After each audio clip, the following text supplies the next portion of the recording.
हरियाणा विधानसभा चुनाव की घोषणा हो गई है और आने वाले 1 अक्टूबर को वोटिंग होगी, जबकि 4 अक्टूबर को नतीजे आ जाएंगे। पिछले 1 दशक से सत्ता पर काबिज बीजेपी हैट्रिक लगाने का दावा कर रही है, जबकि कांग्रेस इस बात को लेकर मुतमईन है कि इस चुनाव में बीजेपी को उखाड़ फेंकेंगी और सत्ता पर काबिज होगी। वैसे इस बार बीजेपी के लिए रास्ता आसान नहीं है, लेकिन उसने सत्ता विरोधी लहर से बचने के लिए कुछ महीने पहले पूर्व मुख्यमंत्री मनोहर लाल खट्टर को हटाकर ओबीसी नेता नायब सिंह सैनी को मुख्यमंत्री बना दिया था, शायद इस सोच में कि पिछड़ी जातियों की बी श्रेणी वाली जातियां उनके फेवर में आ जाएंगी। यहाँ बता दें कि विधानसभा चुनाव को देखते हुए नायब सिंह सैनी सरकार ने कुछ महीनों पहले ओबीसी की बी कैटेगरी जातियों के लिए पंचायत और निकाय चुनावों में 5% आरक्षण देने की घोषणा कर दी थी। यहाँ की बी कैटेगरी जातियों में मुख्यतः यादव,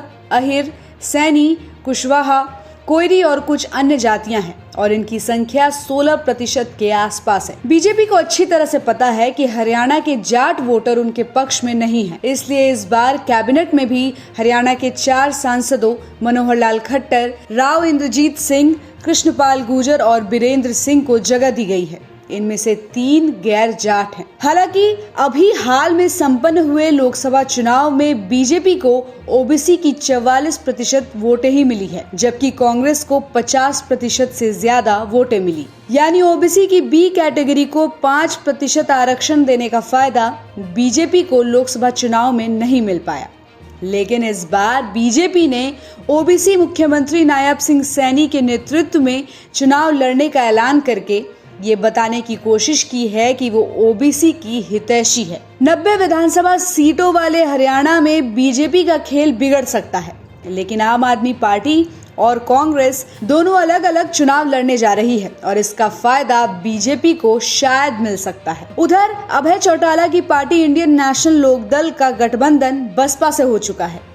ऐसे में संभव है कि वहां के दलित वोटरों में भी बिखराव देखने को मिलेंगे। 2019 के विधानसभा चुनाव में बीजेपी के साथ रहे दुष्यंत चौटाला की पार्टी जेजेपी अब बीजेपी से अलग हो चुकी है। जहां तक बात कांग्रेस की है तो बीते लोकसभा चुनाव में वहां की 10 लोकसभा सीटों में से 5 सीटों पर विजय हासिल की थी, जबकि 2019 में बीजेपी ने 10 सीटों पर जीत दर्ज की थी। ऐसे में एक बात तो आसानी से कही जा सकती है कि कांग्रेस ने अगर लोकसभा चुनाव का ही प्रदर्शन दोहरा दिया तो इस बार बीजेपी हरियाणा में हैट्रिक नहीं लगा पाएगी। अब हरियाणा में होने वाले चुनाव को लेकर बीजेपी के क्या समीकरण है, क्या प्लानिंग है और क्या स्ट्रैटेजी है, वो तो चुनाव नतीजे ही बता पाएंगे। तो इस पर आपकी क्या राय है, कमेंट बॉक्स में बताना बिल्कुल भी मत भूलिएगा। और ऐसी खबरों के लिए आप देखते रहिए सहारा समय का डिजिटल प्लेटफॉर्म समय लाइव। हमारे चैनल को लाइक और सब्सक्राइब करना बिल्कुल भी मत भूलिएगा।